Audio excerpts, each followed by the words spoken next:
My sister banned me from her wedding, claiming her fiancé has feelings for me. Now he's refusing to marry her over it. Hello everyone, I'm Michelle, 20F, and I would greatly appreciate your feedback. Emily, 25F, is my older sister, and she is expected to marry Jonathan, 25M. Between them, everything appeared to be ideal. We all believed they were meant to be together, and they had been together for years. However, things have just taken a very odd and surprising turn, and now their wedding is in doubt. Why? My sister won't let me go to their wedding, therefore Jonathan has declined to marry her. Furthermore, Emily thinks Jonathan has feelings for me. I understand how crazy that sounds, but allow me to clarify. For background, I don't have a close relationship with either my parents or my sister. I kind of drifted away from them once I started college, but it's not like anything major happened to trigger a fallout. Since I moved out for school, I haven't really spent much time at home. I would usually travel or go to my grandparents' house during spring holidays rather than returning home. Simply said, it seemed like a better alternative than having to cope with the unpleasantness of being at home. The problem is that I'm not at all like my sister or parents. If it makes sense, we've never really clicked. I'm not truly a part of their universe, which is their own. They never seem to understand me, and to be honest, they never made an effort. They would all bond over something I didn't care about while I was growing up, and it seemed like I was speaking a foreign language anytime I brought up something I was interested in. They would simply listen, nod, then return the conversation to their own interests. So I gave up trying after a time. But here's what hurts the most. They made no attempt to contact me as I began to distance myself from them. They seemed to be quite content with me removing myself from their lives, almost as if they were glad to see me go. To be honest, that hurt. Family members should be aware when one of their own is gradually fading away, but they didn't appear to give a damn. It simply validated my long-held belief that I didn't belong with them. I eventually only went to see them for important occasions like birthdays and holidays. Even so though, I still felt more like a visitor to their lives. I would arrive, take care of the family business and then depart. The dialogue was always courteous but superficial. There was no genuine connection, no warmth. Additionally, Emily and I never shared the strong sisterhood that many siblings do. She has always been the family's golden kid, the one who did everything right, went down the route my parents desired and blended in flawlessly. I was the black sheep, the odd one out. They aren't awful individuals or anything, but the way they discreetly disparage me shows that they may be true bullies. You know how some small remarks can have a profound impact despite appearing innocuous at first glance? Yes, I would get that. I eventually came to the conclusion that it was simply preferable to avoid them as much as possible. Why place yourself in an uncomfortable and out-of-place situation? The problem is that when Jonathan joined us for Christmas dinner last year, I didn't feel totally invisible for the first time in a long time. My family has a way of making me feel as like I'm an outsider in my own house and that I don't belong. I wasn't treated that way by Jonathan though. Instead of treating me like the odd black sheep I often feel around my family, he was actually kind to me and spoke to me like a regular person. I didn't give it much thought at first. It was only basic politeness after all. However, Emily was very troubled by this for some reason. It's not as though Jonathan and I were engaging in a meaningful, private discussion. We simply discussed a variety of topics, including travel, school, amusing incidents at work, and other everyday topics. However, Emily seemed strange about it right away. I tried to ignore the cold stares she kept giving me during supper. That is, until she addressed me directly later that night. I will always remember that. She said, "I know what you're doing," and drew me aside. "You're attempting to take my boyfriend, even though you've always been envious of me." To be honest, I was stunned. Steal her man? I mean? Even so, where did that originate? She refused to let it go even after I told her she was being foolish and laughed it off. She insisted that I was being too nice with Jonathan and that he was acting strangely around me. It was such a crazy charge that I wasn't even sure how to react. Where the hell was this coming from? Being the center of attention has always been Emily's thing. My folks adore her. She's the ideal person. She's their golden child, so I understand. But saying that I attempted to snatch her fiancé. Even for her it was a new low. Like I normally do with her drama, I tried to ignore it. I assumed she was simply being insecure or worried for whatever reason because we're not close anyhow. The problem is that after that night, things became strange amongst us all. I didn't believe Emily could have gotten any farther away.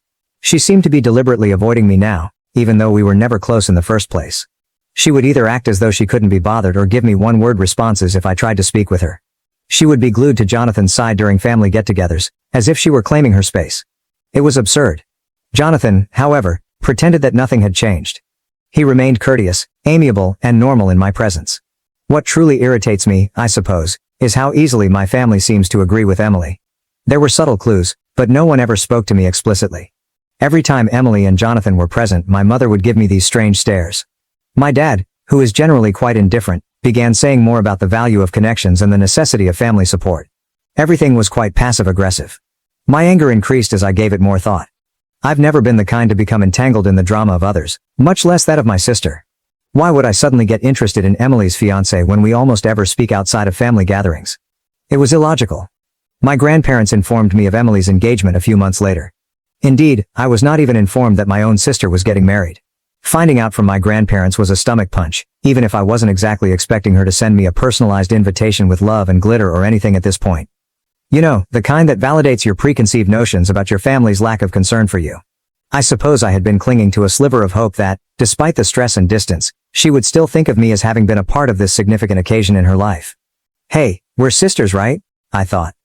We may not be close, but I am still her family. That was obviously too much to ask for, though. When I learned about the engagement, I kept quiet to Emily. I initially assumed that she might have forgotten to tell me or that she was simply preoccupied with wedding preparations. For some reason, I was still giving her the benefit of the doubt.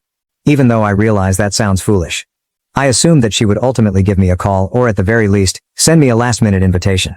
However, days stretched into weeks, and nothing happened. Crickets. Then I got an unexpected call from Emily. Since we hadn't actually spoken since that strange accusation over Christmas, I must admit that I was taken aback when her name appeared on my phone. I replied, attempting to sound informal, as if my own sister hadn't forgotten me entirely. She broke the news to him after a few awkward minutes of small talk. I'm not inviting you to the wedding. As I tried to take in what she had just said, I became silent for a moment. Even though I wasn't particularly eager to leave or anything, it still hurt to hear her say it aloud. When I asked her why, she gave me the most ridiculous explanation. I don't want you there because Jonathan has feelings for you. It will simply be uncomfortable. I had to laugh, laughed aloud indeed. It was unbelievable to me that this was taking place. To begin with, Jonathan has no affection for me, and even if he did, I wouldn't have stood up during the ceremony to declare my unwavering love for him. I didn't even want to argue because it was all so absurd. I simply hung up after saying, have a great wedding and happy marriage. It didn't really matter to me whether or not I was a part of her special day because I didn't need that turmoil in my life and, to be honest, we weren't close. Emily and I were living in two entirely separate universes, and I had long since accepted this. However, I simply needed to let things out and perhaps gain some external insight. Am I the only one who thinks this whole thing is crazy? Have any of you had a similar situation? I would appreciate any guidance. Update 1. I need to write this all down while it's still fresh in my head since yesterday was completely crazy. Emily's rehearsal dinner descended into total mayhem, and I was somehow pulled into the center of it all. My phone started exploding when I was spending a typical Thursday night cuddled up with my laptop, working on an assignment. I chose to ignore it at first. Lately, I've gotten fairly adept at that. However, in less than 10 minutes, I saw that I had 7 missed calls from my dad. My dad doesn't call more than once now. He's the kind that assumes you're busy if you don't respond right away and will try again later. 7 calls then? There was clearly a problem. He was trembling when I finally answered. He sounded like someone I had never heard before. Michelle, you must visit the location immediately. Like a broken record, he said, right now. He just replied, it's about Jonathan and Emily. When I inquired what was wrong. Just come, please. His voice was so desperate that I was a little alarmed. But here's the thing. Did they really think that I would just drop everything and rush to their aid after all of the turmoil, allegations, and exclusion from the wedding? I told him just that. Remember, Dad, I'm not attending this wedding. Emily was rather explicit about that. Michelle, please, he replied. Jonathan is unwilling to hold the wedding without your presence. I was halted in my tracks by that. What? My phone beeped with another call, this time from Mom, before I could comprehend that bomb. She was crying, really crying when I turned over. She kept saying, your sister needs you. As if she had forgotten how they had all treated me during the previous few months.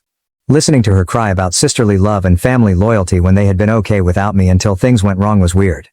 Emily then called in a shambled, hardly comprehensible voice. Jonathan apparently showed up for the rehearsal dinner and asked me right away where I was. He lost it when Emily informed him I wasn't invited, but it was more subdued and disappointed than furious. He declared that he could not marry someone who would treat their own sister in such a manner in front of their friends, the wedding party, and both families. Recounting it, Emily sobbed into the phone. He claimed that after observing their treatment of me, he couldn't be a member of a family that would reject someone in such a way. I was just like Mom and Dad, he stated, adding that he didn't want to be around such poisonous behavior. If I'm being honest, a significant portion of me felt validated. At last, someone had witnessed what I had endured for years. In fact, someone had spoken up and declared that it was unacceptable. Emily wasn't finished though. In between sobbing, She began outlining this intricate plan for me to visit the location and explained that there was only a major misunderstanding and that I was the one who decided not to attend the wedding, claiming that it was entirely my idea. She persisted in repeating, "We can fix this. Simply come and inform Jonathan that you have no intention of attending the wedding. Inform him that you were never left out. Michelle, please. I can't let him go." It was all breathtakingly audacious. It's absurd that after months of me behaving like a man-stealing villain and being told outright that I wasn't allowed to her wedding because her fiancé could be attracted to me, she wanted me to lie in order to keep her connection intact after making me feel like trash in my own family. I let her cry on the other end of the line for a long time without saying anything. Then, as coolly as I could, I said, "I won't lie to you, Emily. You are now dealing with the repercussions of your decisions to ignore me and treat me as though I didn't exist. Fixing it is not my responsibility. But he'll hear you out." She almost let out a scream. "He believes in you." I answered, "Perhaps he trusts me because I've never given him a reason not to. Perhaps he has doubts about your true identity because of anything he perceives in the way you have treated me. In any case, I won't be attending the event and I won't tell lies to improve your reputation." She was still complaining when I hung up. I then made myself a cup of tea, switched off my phone entirely, and took a seat to truly think about what had just transpired. My phone continued to light up with notifications over the course of the following several hours. I examined it and found voicemails from my parents, missed calls from Emily's pals, and texts from relatives I hadn't spoken to in years. The entire family seemed to have banded together to try to coerce me into cleaning up Emily's mess. But what do you know? For the first time in my life, I was very sure that avoiding them was the proper thing to do. Jonathan alone had been able to see through their actions. Not because of anything I said or did, but because of how they treated me, he had come to that conclusion. And to be honest, that seemed like the fullest confirmation I could have hoped for. Last night, I went to bed without using my phone, and I slept better than I have in months. For once, let them handle the consequences of their own behavior. I'm done cleaning up other people's crap and being the family scapegoat. My grandparents, who are the only relatives I still communicate with, informed me this morning that Jonathan is not returning calls from Emily or my parents. It seems that he has informed his family that the wedding is final. My parents are working feverishly to contain the damage, Emily is inconsolable, and I'm just sitting here, at last content with my choice to keep my distance. I realize this is lengthy, but I had to say it all. I appreciate all of the comments on my previous post that affirmed my choice to keep my distance from my family.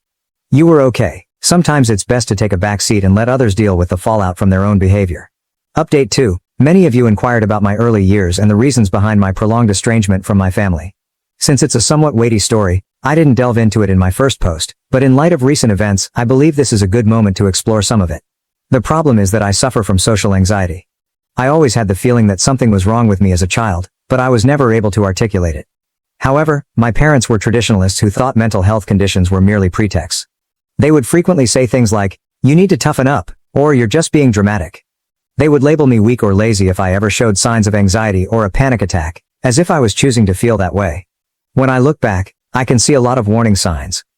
I had this big presentation for English class when I was 15. The thought of standing in front of 30 students was a recipe for a social anxiety disorder. I had trouble sleeping the night before, and I felt physically ill the morning of. I begged to stay at home and informed my parents. My father's reaction? "Your nervousness won't cause life to stop. Quit making a huge deal out of everything." I ultimately experienced a severe panic attack in front of the class. My voice began breaking. Some children even started chuckling, and my hands were shaking so much that I was unable to grip my notes. The room seemed to be whirling, but I was unable to go out. Rather than offering consolation, my mother simply remarked, "See, you made it through." All that drama was in vain.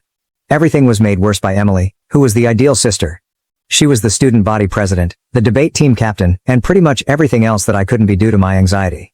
When she had large gatherings of her friends, people would remark that I was the weird sister who never came out of her room. I heard Emily say to her pals once, "Yeah, she's just antisocial. She believes that she is too good to be with anyone." My life changed when I was in college.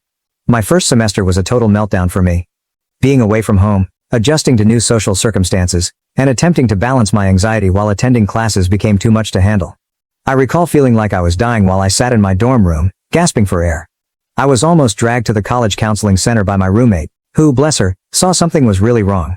The first person who truly listened to me was Dr. Martinez, whom I met there. She didn't urge me to toughen up or minimize my emotions. Rather, she assisted me in comprehending my condition. Dr. Martinez suggested seeing a psychiatrist for a proper diagnosis after a few sessions. It was like finally giving the monster I'd been battling my entire life a name when I received that diagnosis of social anxiety disorder. It wasn't seeking attention or being dramatic, as my family had always insisted. It was a legitimate ailment, and more significantly, it was treatable. The sessions of treatment opened my eyes. I learned from Dr. Martinez that my family's actions were not only unsupportive but also purposefully damaging. She gave me advice on setting limits, advocating for myself, and identifying harmful behaviors. At that point, I began to intentionally distance myself from my family. What really bothers me, though, is that my parents totally rejected my diagnosis when I tried to explain it to them. These doctors are just trying to make money by labeling everything a disease, my mother genuinely said. I was merely using big words to justify my antisocial behavior, Emily added, rolling her eyes. I made one final attempt to explain things to them last Thanksgiving, before all of this wedding turmoil began. I had prepared an entire speech on social anxiety, complete with research and figures. Michelle, when are you going to stop making excuses and start living in the real world? My dad interrupted me mid-sentence. I came to the realization that they would never change at that point. They would never make an effort to comprehend. They had an unchangeable perception of me as the challenging kid, the dramatic one, the problem. And what do you know? It was strangely liberating to realize that. It made it easier for me to cease looking for their understanding or acceptance. In retrospect, I can see how this tendency directly contributed to the wedding scenario, my parents' hasty acceptance of Emily's story without even challenging it, and Emily's rapid leap to believe I was stealing her fiancé. It's all a part of their long-held belief that I'm the one who causes difficulty and should be managed. Jonathan saw right through this. He observed how they handled me, how they minimized my emotions, and how they used me as the blame for everything. And he called it out for what it was. Poisonous conduct, in contrast to everyone else in my family's social circle who simply accepted their own version of reality. I suppose I'm attempting to convey that this wedding drama wasn't an isolated incident. The result of years of family dynamics in which I was consistently portrayed as the bad guy, the problem child, and the one who needed to be fixed. Perhaps that's why Jonathan's choice feels so righteous to me. Someone else finally noticed what I've been going through for years. Yes, that is the backstory that many of you requested. It clarifies why I'm not in a rush to make repairs right now. I've spent far too many years attempting to change how my family views me, to get their understanding, and to gain their acceptance. I finished that. Accepting that certain individuals, even members of your family, will never understand or accept you is sometimes the healthiest thing you can do. Update 3. A month has passed since everything went wrong, and I must now reveal the last portion of this tale. At least now I can say that what began as a wedding drama is really finished, even though it has grown into something I never could have predicted. Emily lost everything when her wedding was called off. My new phone number was somehow obtained by her, and she shared it with everyone she knew. I was suddenly inundated with hundreds of hateful comments from strangers, her acquaintances, and distant family members. Guilt-tripping and downright intimidation were among the threats. The vandalism followed. Classic Emily, who used to do this to girls she detested in high school, was the first to leave eggs in my car. She escalated when that failed to get the desired response. I can't even remember how many times I discovered my mailbox ruined, my car vandalized, or my apartment door covered in offensive notes. She cut all 4 of my car tires and left a threatening note in her distinctive handwriting, which was the last straw. My parents consciously chose to ignore Emily's actions during all of this. Girls will be girls, or you need to be more understanding of your sister's pain, was their standard response to every event. They dismissed it as Emily just wanting to talk, even after I showed them security camera footage of her attempting to break into my flat. However, I was ready because of this incredible Reddit community, especially those who suggested that I install security cameras and record everything. I learned from the attorney you suggested that this constituted criminal harassment and vandalism rather than just family drama. Using witness accounts, video evidence, photos, and hundreds of threatening messages, we created a solid case. Emily ultimately realized she had gone too far when my lawyer provided our evidence along with the cease and desist notice. Her attempted break-in was captured on security tape, which was especially damaging. She attempted to bargain through her own attorney, stating that if I dropped everything, she would cover the damages. However, I declined. This was about accountability and penalties, not money. The court case proceeded quickly and decisively. Emily was accused of attempting to break and enter, criminal harassment and vandalism. She was given a permanent restraining order, required therapy, and a 1-year suspended sentence. Given the deliberate nature of her conduct and the substantial evidence of her increasing behavior, the judge was especially severe. My parents' response to the decision was expected. For destroying your sister's life over a few pranks, they accused me of being callous. In fact, they advised me to just move away if I felt unsafe, after I told them that Emily had repeatedly harassed me, damaged my belongings, and attempted to break into my house. I never intended to speak with them again after that. An out-of-court settlement was reached in the civil litigation. In addition to the damages for emotional distress and lost wages, Emily had to pay for all the harm she had caused. Her campaign of harassment on social media has cost me a number of freelancing businesses. More significantly, the settlement included a non-contact clause that prohibits our parents from serving as middlemen or flying monkeys any longer. According to my lawyer, Emily and my parents' concerns about their reputations played a role in the speedy settlement. It turns out that their concern for the opinions of their country club pals is far greater than their concern for doing the right thing. Normal. Since then, I've relocated to a new apartment in a building that is secure and under constant observation. My social media accounts have been closed down. My contact information has been totally updated, and my clients have been incredibly understanding of the situation. Someone who heard about my situation and was impressed by my handling of it even extended an offer of employment to me. The most unexpected result of it all? For the first time in my life, I feel liberated. The expectations and criticisms of my family are not weighing on me. I am no longer the scapegoat. I'm just Michelle, creating my own life according to my own rules. I'm neither the dramatic nor the challenging child. My life was actually altered by the Reddit community, who helped me through everything. In court, your recommendations on documentation and security precautions were crucial. When I started to doubt myself, your encouraging remarks kept me going, and your accounts of similar situations made me understand I wasn't alone. Remember that sharing DNA does not give someone the right to mistreat you if you're dealing with toxic family members. Walking away and letting them deal with the fallout from their actions is sometimes the healthiest course of action. It's about establishing limits and demanding respect, not about getting even. With therapy, my social anxiety is improving, but it's still there. It turns out that a lot of it was related to the continuous criticism and gaslighting I experienced as a child. Who would have thought that removing poisonous individuals might be such a successful treatment? I will no longer be updated now that this phase of my life is genuinely over. I'm concentrating on my education, profession, and creating a new network of chosen family members for support. I want to express my gratitude to everyone who supported me and followed my tale. You gave me the confidence to leave and the strength to advocate for myself. Living well is said to be the best kind of retaliation. The best closure, I would add, is knowing that you have finally advocated for yourself. I'm tired of being used as a scapegoat or victim by others. I've taken control of my life and will never look back. Reddit, thank you for everything and goodbye. Thank you for watching. If you haven't subscribed yet, please do so and hit the notification bell to stay updated with more shocking real-life stories happening around you.